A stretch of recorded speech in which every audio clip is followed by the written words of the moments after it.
I'd been flying small aircraft for 15 years. I worked as a certified commercial pilot, specializing in medical transport. My job was simple, but absolutely critical. I flew organs, blood products, and emergency supplies. I connected rural hospitals to major transplant centers across 3 states. Lives literally depended on the work I did and on my ability to respond within minutes when the call came in. I kept my Cessna in perfect condition.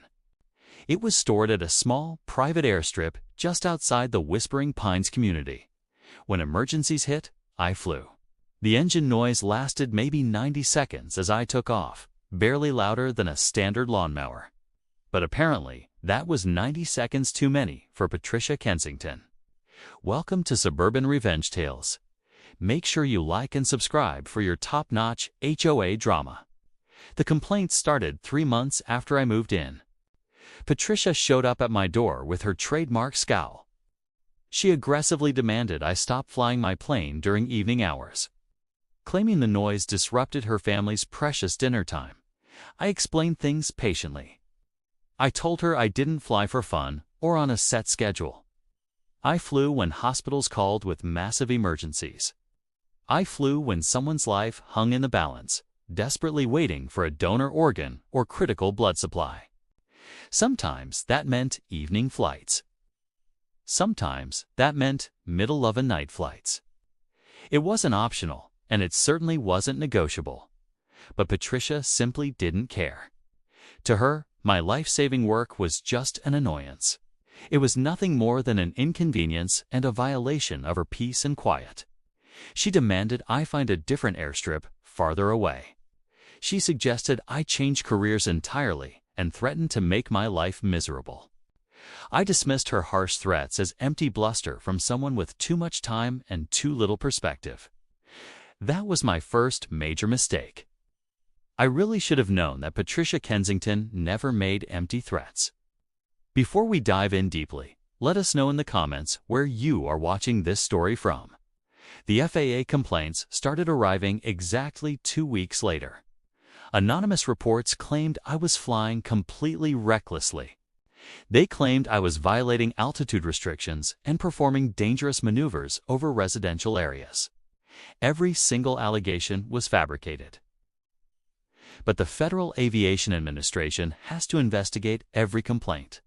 Each investigation meant endless paperwork, interviews, flight log reviews, and extreme stress. I didn't need that while trying to save lives. I proved my absolute innocence each time, but the malicious complaints kept coming. Each complaint was more creative than the last. Then came the really big one. Patricia filed a formal complaint claiming I had buzzed her house at a dangerously low altitude. She even claimed I'd been drinking before a flight. She said my aircraft was poorly maintained and incredibly unsafe. She provided detailed timestamps, fake witness statements, and even doctored photos showing my plane flying recklessly. The FAA had no choice but to act. They took it very seriously and immediately suspended my license pending a full investigation. The sudden suspension hit me like a massive freight train. One day, I was flying critical medical missions across the state. The very next day, I was completely grounded indefinitely. The medical transport company I contracted with had to find replacement pilots. They were frantically scrambling to cover the crucial routes I had flown for years. Patients waited longer for life-saving organs. Rural hospitals lost their fastest connection to specialized care. People I had never met were deeply affected by Patricia's selfish vendetta, and she couldn't care less. She had won her pathetic war against airplane noise, and the massive collateral damage was totally acceptable to her. I spent 2 weeks drowning in heavy legal fees and endless FAA bureaucracy, fighting to clear my name. I fought hard to prove the complaints were malicious lies. My lawyer, Thomas Bradley, was building a very solid case, but federal investigations take time. Meanwhile, I sat at home grounded, watching the sky and feeling helpless. Then, the specific call came that changed absolutely everything.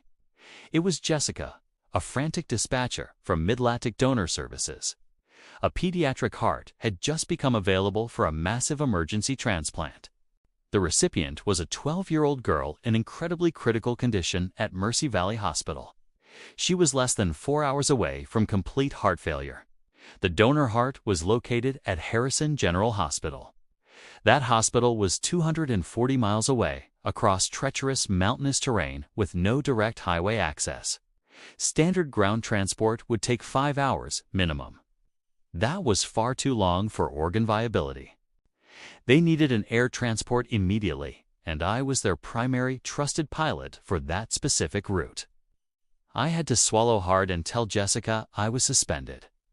I had to tell her that I legally couldn't fly my plane. The dispatcher's voice cracked with emotion.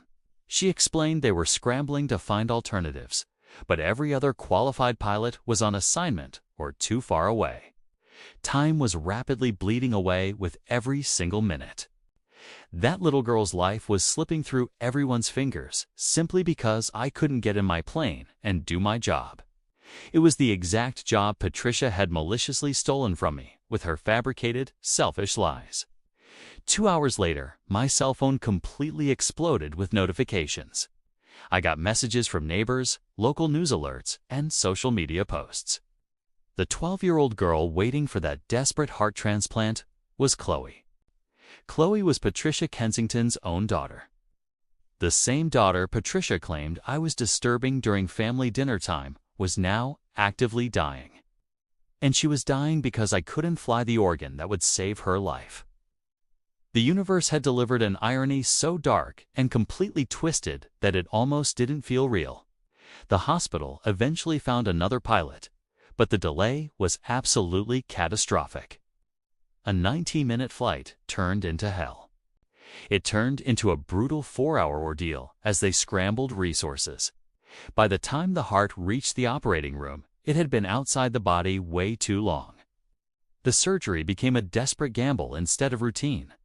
Chloe survived, but barely. She suffered severe complications from the delayed transplant that would affect her for the rest of her life. These were complications that could have been completely avoided if I had been flying. The entire Whispering Pines community found out everything. They learned how Patricia's false complaints had grounded me.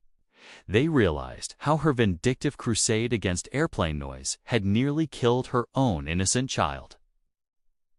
The neighborhood backlash was immediate and incredibly brutal. Parents who had tolerated her HOA tyranny for years turned on her with absolute fury. She had endangered a child, her own flesh and blood, over engine noise. She did it because she couldn't tolerate 90 seconds of sound during dinner. My lawyer, Thomas Bradley, presented everything to the FAA. He showed them Patricia's intense pattern of harassment and the escalating timeline. He provided hard evidence. She had fabricated witnesses and doctored photos. The investigation cleared me completely within days once they understood the massive scope of her lies. My license was fully reinstated with an apology. But that wasn't enough for the strict federal authorities. Patricia was formally charged with filing false federal reports, obstruction of critical medical operations, and reckless endangerment. The FAA does not mess around. They don't take kindly to people who abuse their system, especially when those lies literally put human lives at severe risk. The federal charges carried very serious prison time.